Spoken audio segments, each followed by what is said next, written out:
I'm just going to get straight into it. So we are super excited to be talking about hopeful horizons with three incredible futurists. So it is my pleasure to introduce to you Andy Lee of Wilder World, Nicole Gibson of Love Out Loud, Stephen Graham of Shadowboxer, and of course our beautiful CEO, Vicky Sterling. Woo woo! Amazing. Thank you, Steph. And thanks for you all for quieting down just in time for us to start what I think is going to be a really insightful and maybe eye-opening and maybe even awakening opportunity for everyone in the room. So this is the Hopeful Horizons panel. This is about how we work, connect, and consume in an AI future. So we're going to go deep in some areas. But first of all, I want to hear, or introduce our fabulous panel. We have three incredible people from very different backgrounds, so they need to be able to let us know, or let you all know who they are and what they're all about. So I'm going to start with you, Steve. So you work in strategy for Shadowboxer, who are a really fabulous organization, and you must always be thinking about the future and where we are now, where we're heading. And so I guess what I'd like to know is, can you tell us a little bit about yourself, what your role is in Shadowboxer, and why you think the future of AI is important? Okay. Oh, Back on? are we on? Yeah, We're on? oh, Can you hear me? oh dear. Need to swap. Want us to swap? Swap those two on there, maybe. Hold on, now we've got. Yo, yo. Can people hear me in this one? Maybe, Andy. Okay, we're going to put these two down. Yeah. For We now. can pass around, can't we? Thanks. Yeah. Yeah, sharing is caring. It's a better microphone, this one, like a little afro. Yeah, it feels more solid. Yeah, so I'm co-founder of Shadowboxer, look after the strategy team. You know, running a service-based business in the dawn of AI comes with some concern. When you've got, you know, great engineers and great designers, but in most instances, we see huge opportunity. I think not only in the immediate term, there's lots of great new product opportunities that we get to work on and explore. And having great teams, we get to think about, you know, how we can start to harness it ahead of the curve. I think a lot of the time with technological advancement, sadly, the people who are most adversely affected are often kind of unaware that it's coming, you know, or at least we're kind of on the front foot and being part of communities like this. You know, and I think just to kind of, you know, round that off, it's something we will always be thinking about and adapting towards. And it's certainly, you know, when you're on a board and you're thinking about your business, it's a constant concern to like look 3 years ahead, but definitely with hope. And being, you know, a business owner, there's a bit of a capitalist angle to it. There will be more jobs. There'll be definitely job replacement, but there will be more opportunity, and hopefully we can look after society and people as we go through transition. I'm sure there'll be bits which we don't all get right, but we've just got to kick the government in the nuts and make sure we do the right thing by people. That idea. Ooh, I like that idea of kicking a few people to get things moving a bit faster. Thank you, Steve. We just need to hold the microphone a little bit closer. A little bit higher? Yeah, there we go. Thank you. Could everybody hear Steve when he talks? Yep. Great. Great. Okay, thanks. Now, can you say all that again, please? Okay, thank you so much. And yeah, you're right. I think product, the evolution of how we think about our services and think about the products we deliver is going to change a great deal with AI. So I'm curious to hear more about you as we talk through. So, Andy, on to you. You have by far the most interesting and diverse career of anyone I know. Thank you, I think. Can you share a little bit about your background, then to now, and how you've ended up in the US as the co-founder of a Web3 metaverse when you started out in government? Yeah, sure. I guess I've like really just followed my heart a lot, right? So wherever that road has led me, and it's led me through a diverse background through corporate here in Australia into government, both federally and state level, into the diplomatic service in New York, and then into basically like building, right, which is where I knew I would end up.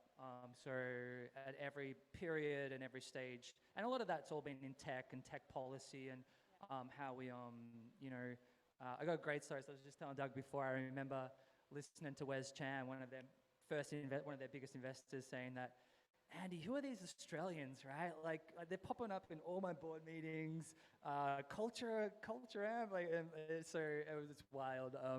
But that's a real story from some pretty powerful people in the US. But I digress. So so we're building it's really hard to explain what we're building, but I'll do my best. I think the simplest way of putting it is we're building the next kind of operating system or protocol stack for the next iteration of the internet, so Web3, fully decentralized. We feel like the current societal constructs around how we use the internet, how the internet's governed, essentially like 5 white guys, like own the internet, make all the money, own our digital sovereignty, and we don't think that's fair. And instead of burying our heads in the sand, I guess we're really building like something for community by community to benefit community. Like we like to look at it on that lens, and that's a fully decentralized, immersive worlds, using spatial computing essentially. Amazing. I mean, I'm not sure how many of you have heard of Wilder World or know of Wilder World, but you have to check it out. It's the most incredible space in which we could all be entertained and consumed with in a very short period of time. So I think that's a really amazing thing that you're building. Congratulations. Okay, so Nicole. You are one of the most articulate and inspiring humans in this space. Seriously, if you ever haven't checked out yet, Nicole, please do. Nicole, Love Out Loud. Incredible human. And you have harnessed your power, and you've been able to, from that, create some incredible businesses and also incredible innovations in this tech space. But this hasn't always been your world. So what was the catalyst for you to change, and what created this change from where you were, again, working in policy and governments in some way, to really creating some incredible technology in this mind-opening space?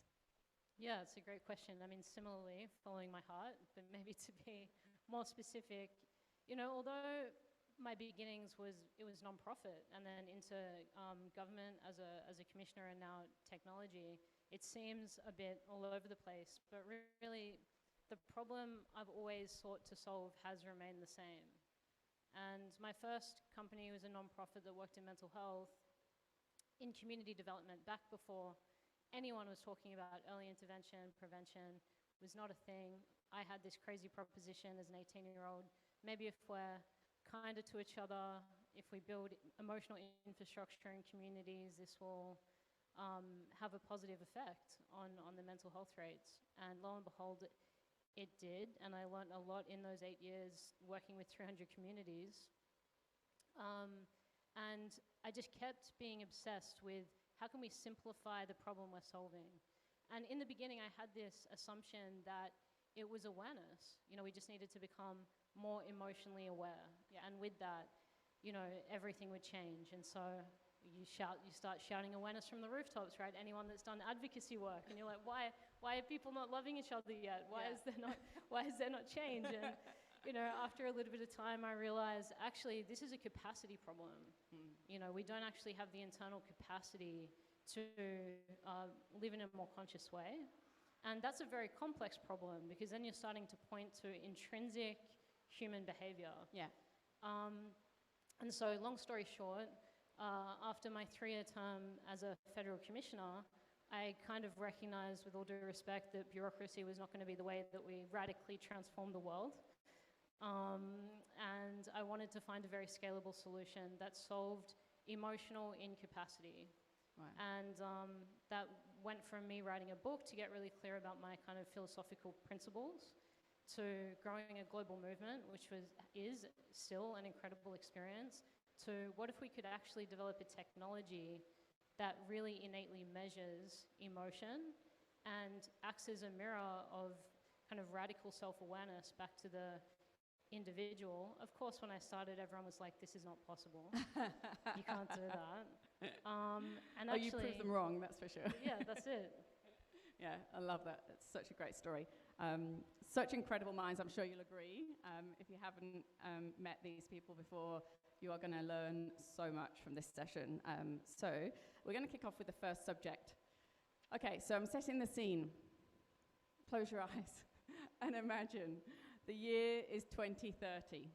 AI has taken off at an alarming rate, and societal shifts are happening in all areas of our lives, in education, in industry, and in how we work.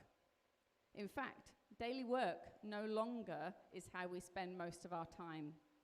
But in a world where work has defined us for so long, how do we find and create purpose when we're no longer just needed to get the job done?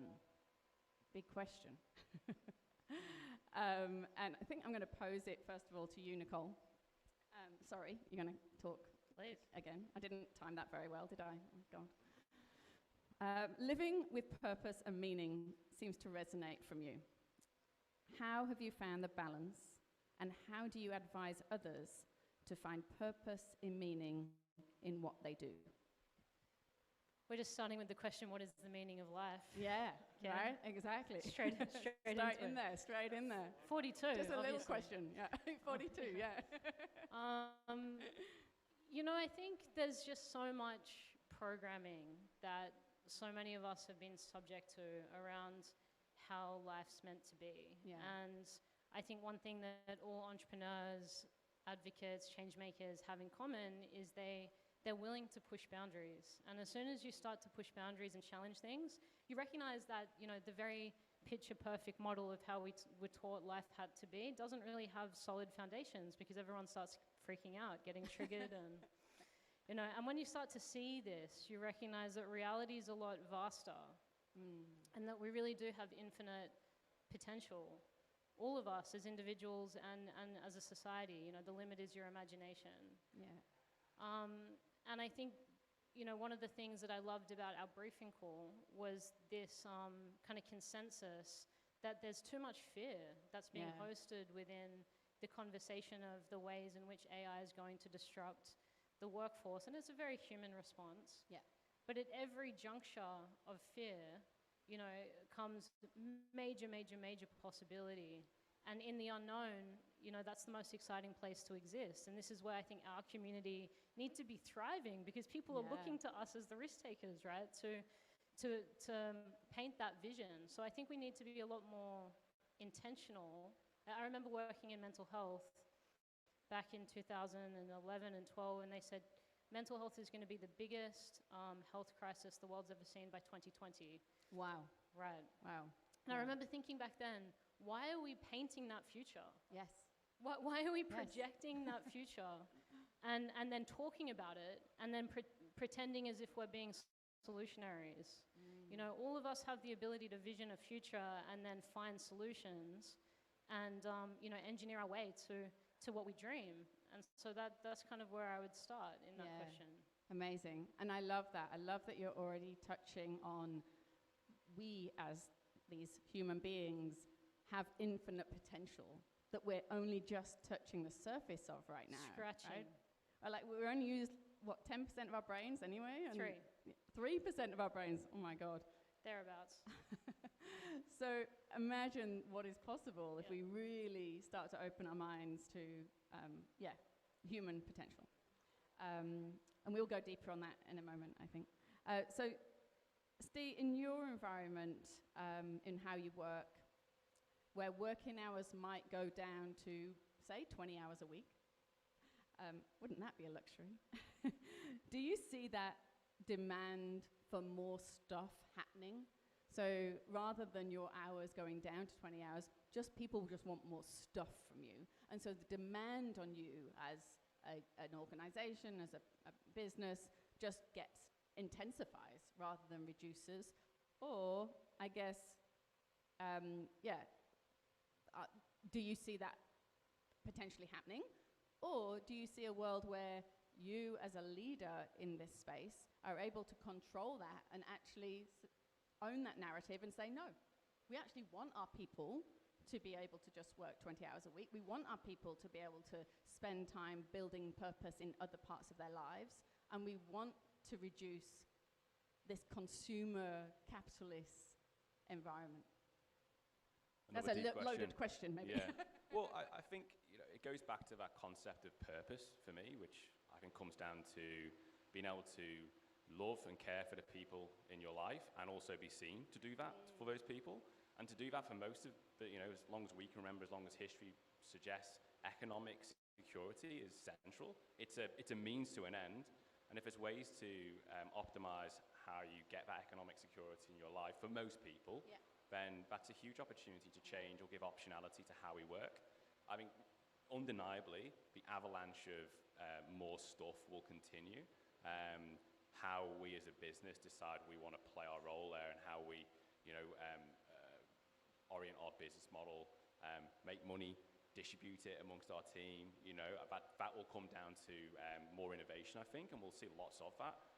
But I guess, even just simply thinking about the fact that in a few years' time, I think, some of our best people, whether they're engineers or designers, they'll probably be able to do a lot more work suddenly because there'll be more assistive technology that they can leverage, and that's a great thing.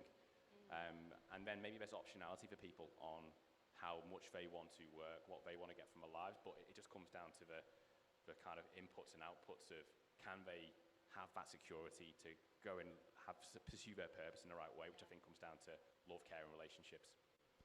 I'm interested as an organization, you mentioned we have the choice. Do you think it's time for organizations to take the lead in that choice? And who do you think will win? Those that force people to just produce more stuff, or those that say, we want great people, we want them to have a great culture, we want them to have a great purpose in their life that they are living? I think the best businesses always go people, product, profit. Yeah. I think, so that will always be the right mantra, but you kind of also have to recognize that you're one company in a big system and you're in an environment, so there's lots that you can do as an organization, but you need the community around you to be doing those things too, and you need the structures in society to be able to enact some of the changes that are important for a workforce. So I think it's a whole active nation building, really. Yeah, absolutely. And within that context, yes, we've got to have a voice and have a vision about what we want, but we need other people in the party. And that's my comment before. You've got to kick the people in power in the nuts and hope that we can get the world that we all want as a society. Yeah, absolutely. Totally agree. And the risk-taking needs to be there too, right? From the government's perspective or from leaders' Everyone's perspective. perspective. Everyone's Absolutely. Not something we're necessarily good at here in Australia, I would say. We can get better. Yeah, we will get there. Andy, purpose drives you. I've seen that in many parts of your life.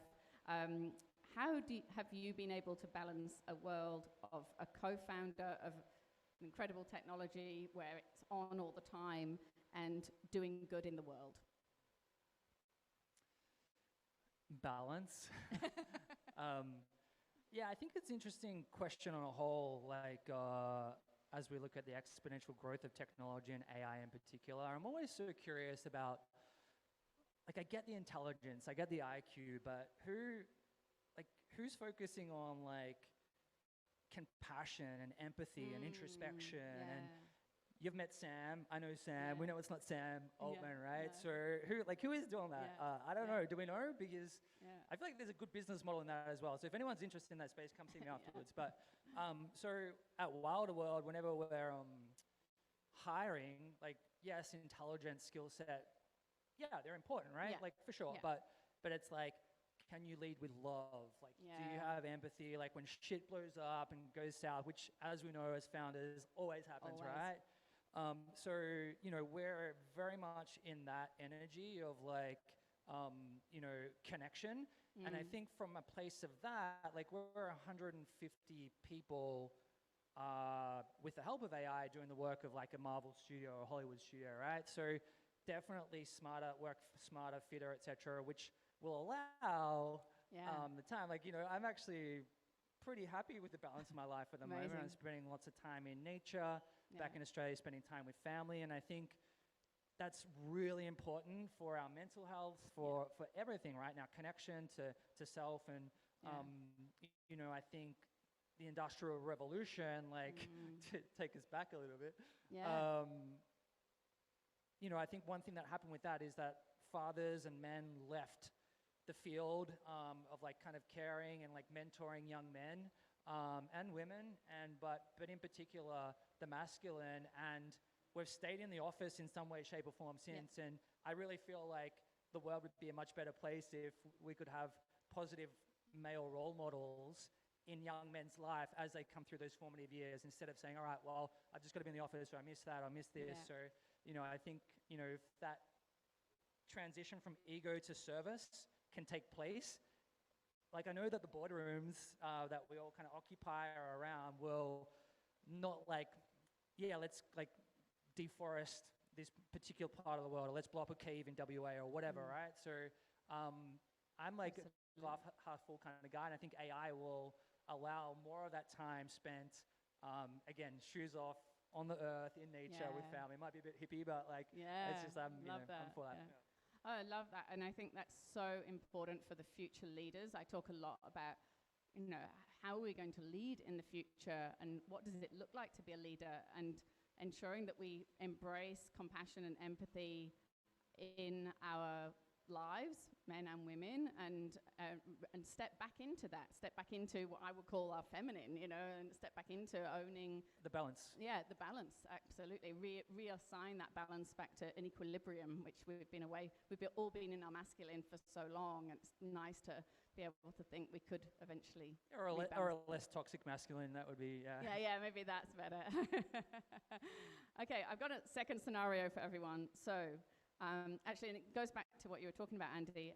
We've spent the last few decades with a very individualistic approach to life, concerned more with being better or comparing ourselves or our success to the success of another's individual success. I might even go as far as to say that we've spent decades competing with each other rather than connecting with each other. How do you see us creating meaningful connection in an increasingly polarized world? Andy, and go back to you. I'm still going, okay. So I guess I'd like to start with, you know, you have a window into the future with Wilder World, right? How do you see creativity and play playing a big part in this new connecting and creating more meaningful lives? Yeah, it's like one of those fascinating pondering, like, so what makes us uniquely human is our ability to create. And I've just rereading Rick Rubin's The Creative Act, and if you haven't read that as creators, like, read it, right? Because that gives you a reality check. And I think, yes, weaponizing AI, like these types of things, I am concerned about, but I think on a more existential kind of crisis level is that if we take away our ability to create, if we rely on AI, look at ChatGPT, right? And everything we get that to do now, right? Yeah. That's just like the beginning. It's only just the beginning of what's coming. And the tools that are going to be available are, you know, on the flip side of all that, the tools that are going to be available are pretty fantastic as well. Like, you know, you don't need a Marvel studio or a Hollywood studio to create, you know, like a blockbuster or a series, and, you know, keep his eye out for a little niche historical drama that's in creation right now, but but like, amazing. So I think definitely again, balance, and we're going to have the choice, right? We're going to have the choice of, do you want to is that the wind up? do you want to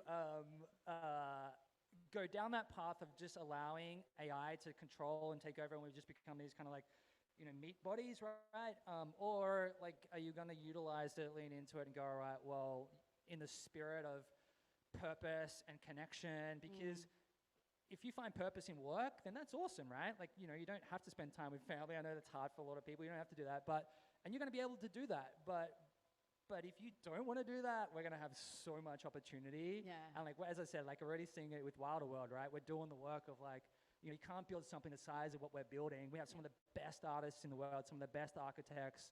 Wow. But a lot of them are just creating the models, and then generative AI are then like building out the cities and these types of things. So it's pretty wild. Yeah, that's amazing.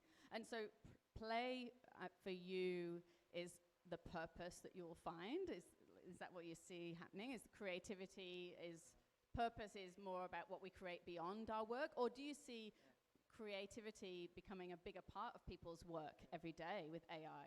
Yeah, I think I go with the ethos of like ikigai. So, you know, find something that you love, find something you're good at, find something you can be paid for, and find something that the world needs, right? And if like, so I'm in that like consistently. So I'm finding purpose, passion, I like everything, and I love everything that I'm doing, and I have a bunch of side projects that, you know, really kind of give me the purpose that I need. But so I think if you're in a job or if you're in a startup or you're building something that doesn't speak to your soul or isn't kind of, you know, you're not passionate about, then just get the fuck out now, right? Because honestly, you'll save yourself so much heartache.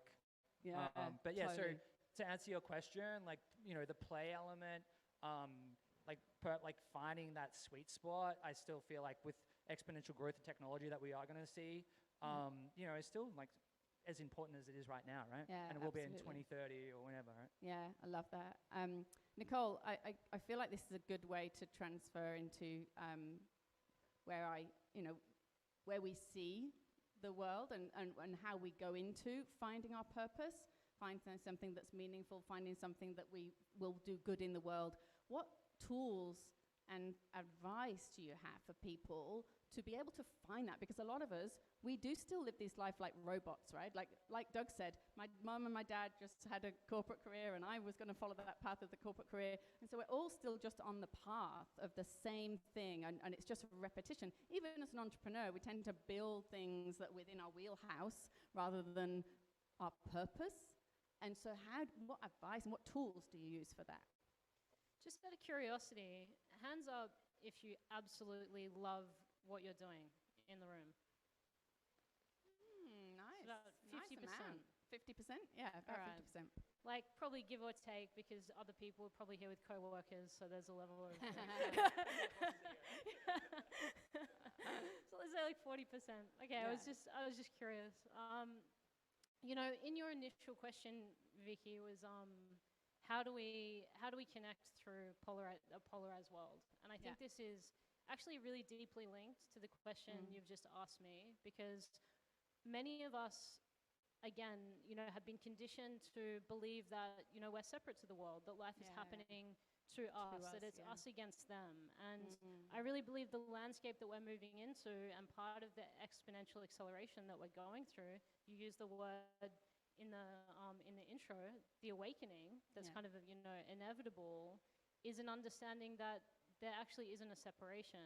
And, you know, we could talk about that from an existential point of view, we could talk about it from a actual scientific point of view, that you and I are literally the same atoms, and, you know, the fact that you see me the way you see me is just a projection of your consciousness, but we don't have to fully go there. Oh, I love, we should definitely go there. I mean, that's fascinating in itself.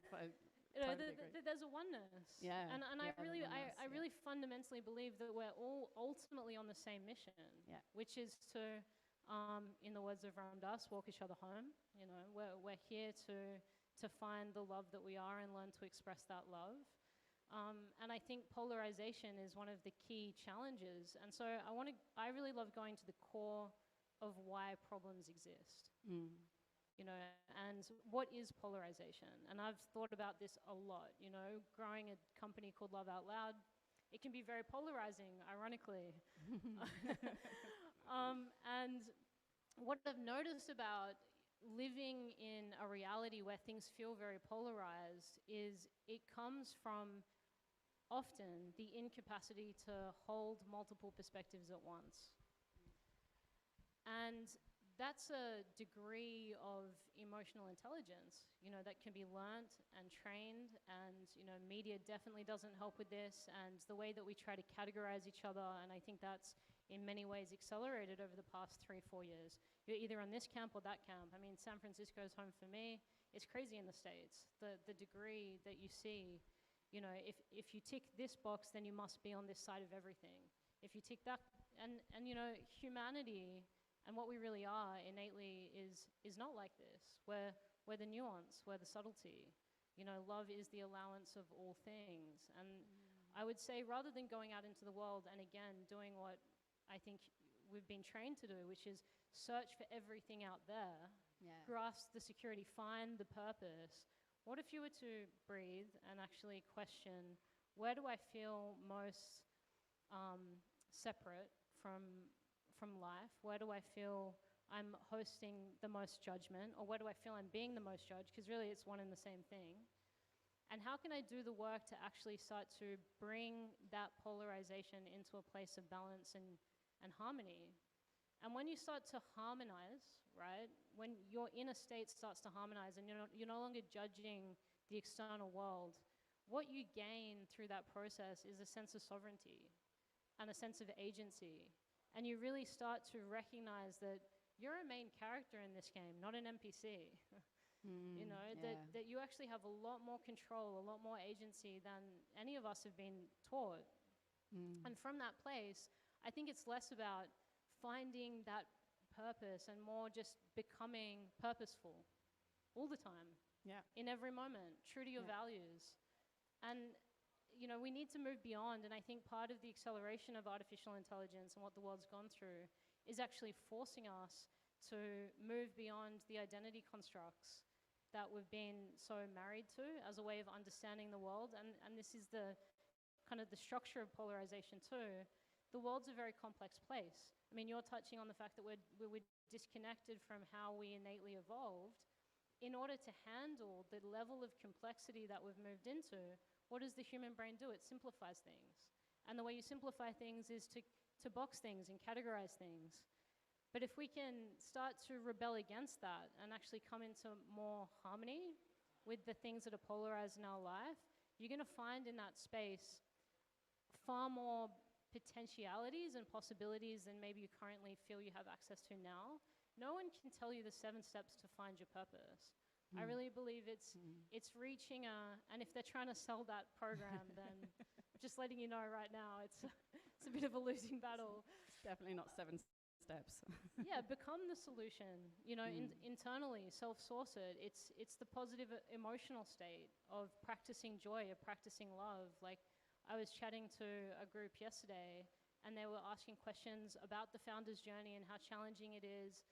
And I said, look, guys, at the end of the day, what is your actual mission? For me, it's loving out loud. If my company fails, which God forbid, I hope it doesn't, and I will always do whatever I can to make sure that never happens, but say it does, I can still love out loud. I can love out loud right now to you guys. I can chat to the person at the bus stop. I can shout the person behind me at the cafe a coffee. Actually did that this morning. There are always ways to feel on your path, on your mission. And I think we've been siloed to believe that we can only express it one way. And I think it happens a lot in this space as well, because you become known for something.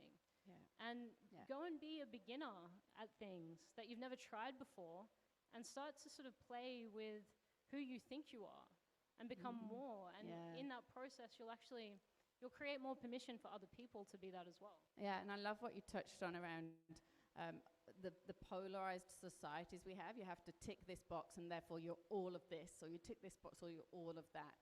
And we just separate ourselves so drastically. I think that great advice is often talk to someone whose opinions you categorically disagree with and really listen. That's a really great way to hear and to open and to understand what emotions are coming up for you while you listen to that person's perspective, because then you'll start to find your own inner triggers and the challenges that you yourself have existing in this society. And it's a really good opener for, I'm sure there aren't many people in this room that disagree with each other. I'm sure this is quite a polarized room. But I think in life in general, it's quite interesting to try that as an experiment.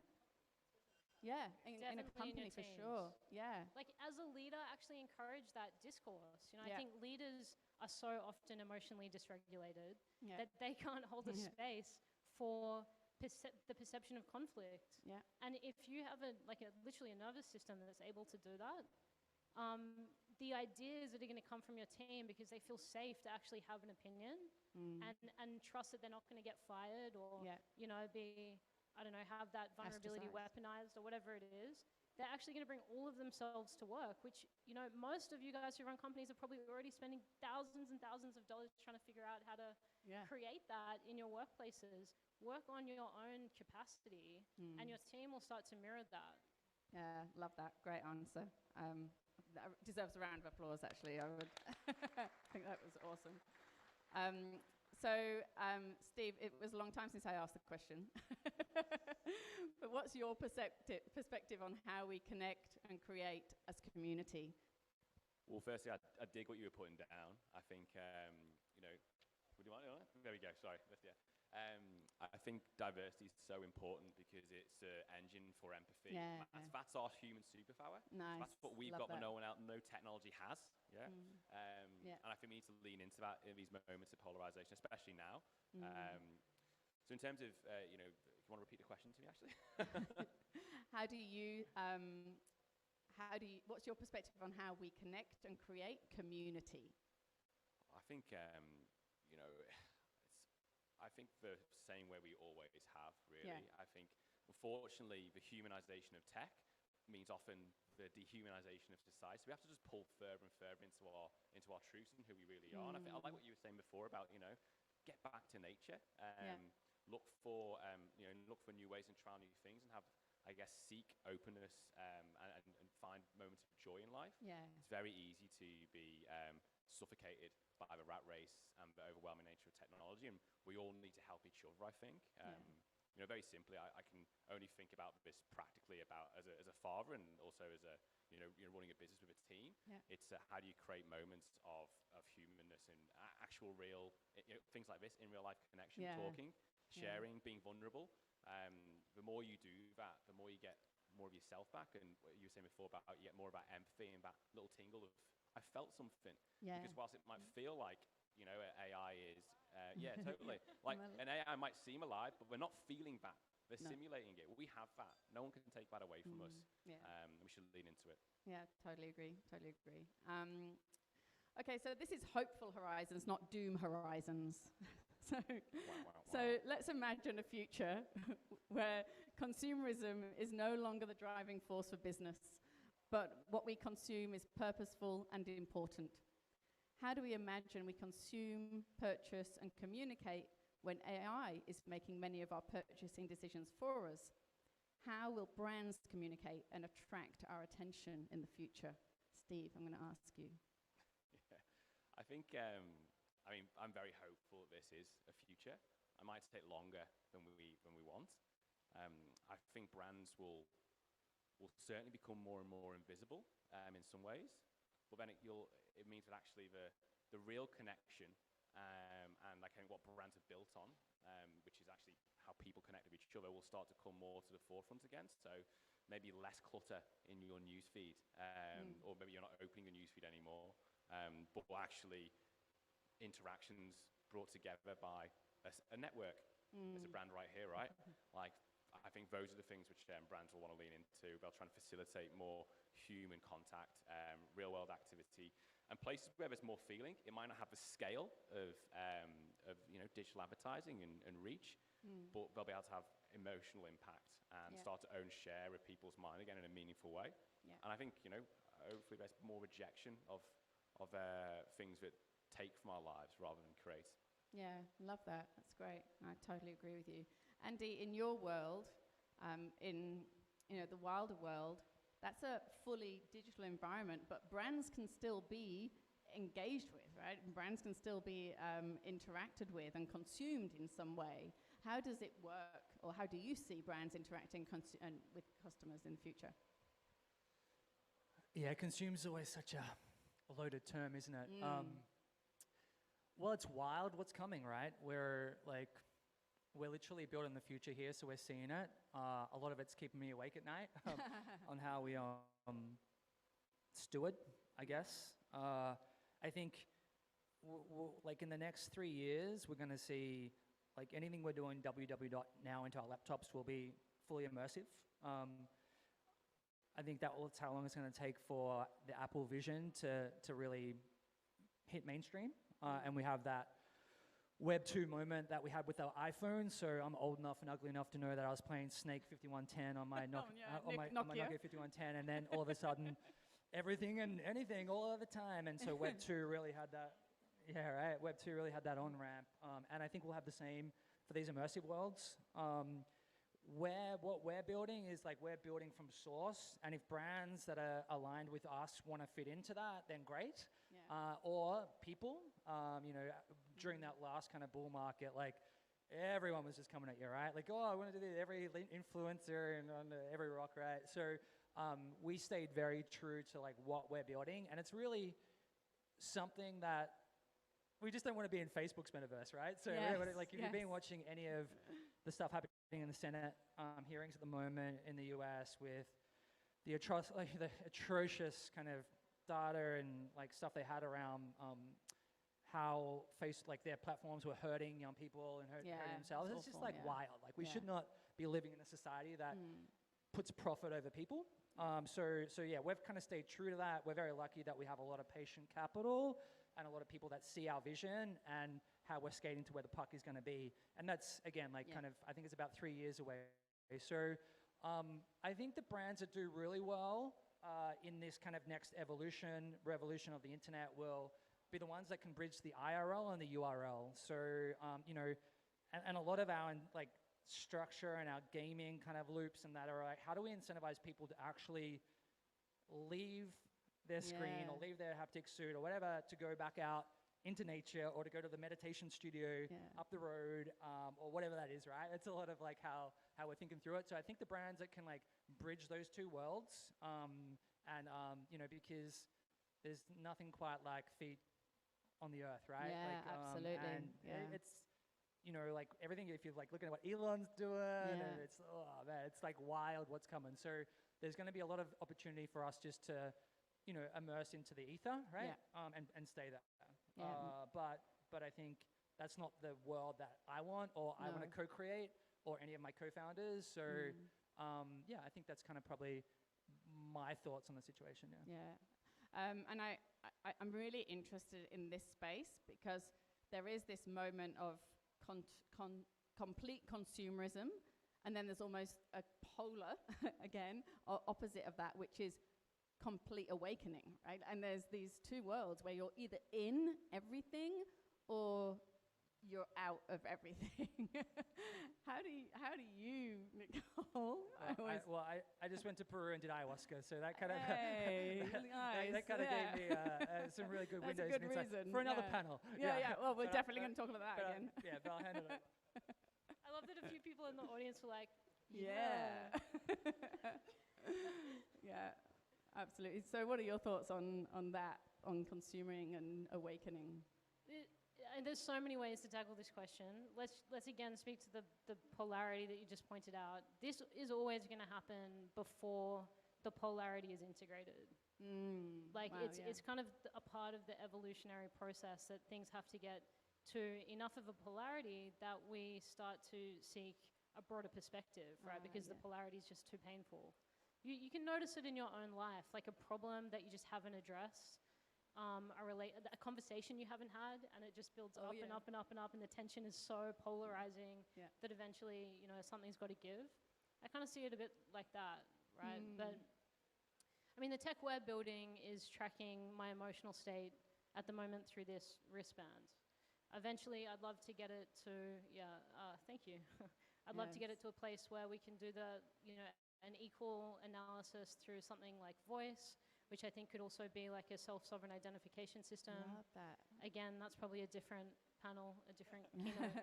But all that being said, I hope that our technology is one of the key solutions, and other technologies that come through as well, that bridge the understanding of how whatever worlds we're operating within, whatever world we're consuming, how it's truly affecting us. Yes. And when you think about how consumerism has been driven, you're touching on it with what social media sites have done to essentially trigger emotional states, predict when you're feeling that emotional state, or seed something that they know is going to cause you to feel that way, to prime your emotional state and then sell you something. right? What if you actually had that control back by understanding yourself emotionally, understanding the reason you do what you do? I mean, what's been so crazy about our research is so many of us want to make better decisions, you know, all humans, but in particular, say leaders. 80 to 85% of our decision making is emotional. Yeah. And yet it's been this conversation that we've pushed away. And I mean, even this week in our team, the things that we're discovering through our research have actually got me to a place of thought where I'm like, we don't fundamentally understand emotion.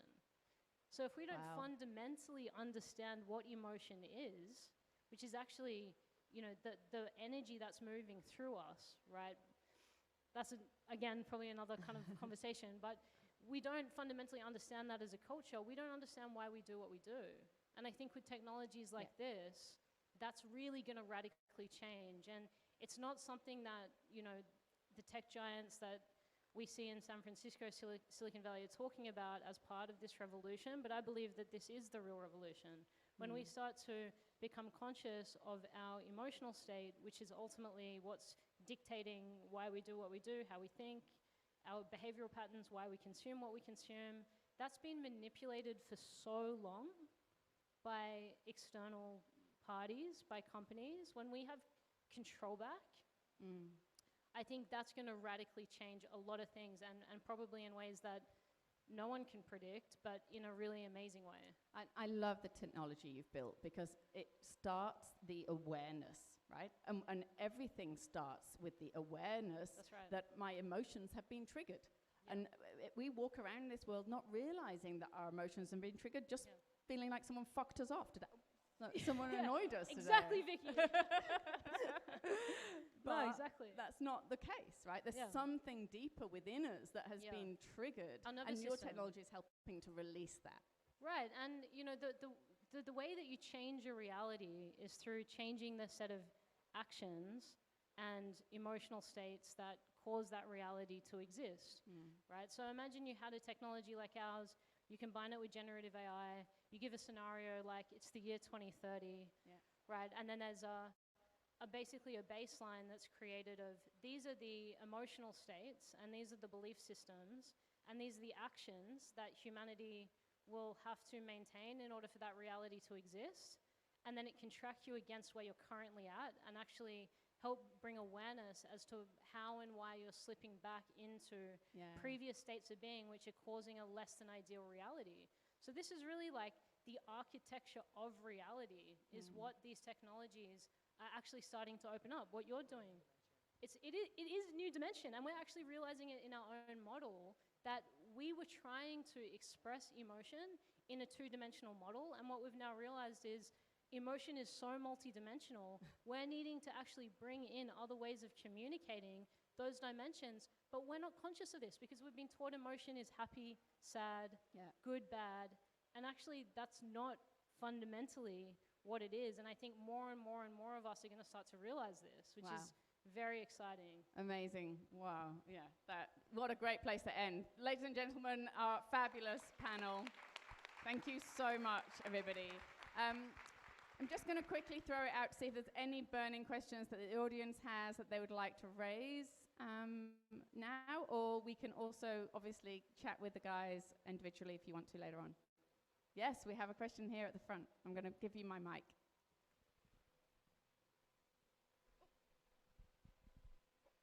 Hey guys. My background is in technology, so I work with a lot of startups. And what I do see a lot of is AI startups. But what I actually see a lot of is startups using OpenAI or maybe Microsoft Bard. And what I do kind of think, you know, my job obviously in technology as a CTO is obviously sit down with them and try to, let's say, decouple technology, make sure that technology is maintainable, you know, they're not spending too much money in areas that they shouldn't. And then I'm kind of thinking, you know, back in Industrial Revolution, we introduced machines to help us with everything. We did that very well. We increased productivity. And that's exactly, you know, the expectations here with AI, except that back in those days, you would purchase a machine, you would pay a few $1,000s, and it would increase productivity of your company, and you then depreciate it over time. It's great. Nowadays, everything is about subscription. Every single business I work with, they spend thousands and thousands of dollars on AI, which is actually going to two mainly companies right now, that the only two companies that actually have ability to create the AI, to train the model, because AI, obviously the models are free and available. So, and just this morning, I had a request from, senior executives saying, hey, we want to get AI into business because, everyone has it and we need to have it, and it's $30 a person, and we need to have it for at least 5 people. Now, aren't we getting to the point that every single company nowadays, and literally every single company, this year and a lot of last year, we all attached to another entity, which we are, normally being, our big cloud providers, and we are feeding a lot of information to those cloud providers, and we spending a lot of money to the point that your business is actually attached to that. Back in, if you asked me 5 years ago, as a CTO, I would say, hey, this is crazy. You're attaching your entire business. This used to be Facebook, where your business was all Facebook, and Facebook pulls a pin on you, and you have no business. So how do we tackle that nowadays, where we're all attaching ourselves to that, where if you don't have that AI, your productivity all of a sudden is way down, and what we do then, it seems in Europe people seem to be a lot more aware of it, and they do seem to be rolling out a lot of applications for themselves and training those models and doing things. But I find in Australia we kind of just riding the wave all the time and not really thinking about it, that there is actually a cost that we can't really control. If we want our business to stay prosperous and, let's say, deliver to a certain level, we continuously have to pay OpenAI or Bard for that.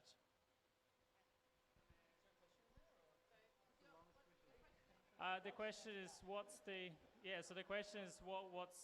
you think? I mean, we've been talking about feelings and empathy and a lot of that. We've been talking about distributed internet and Web3, which you mentioned 5 blokes own it.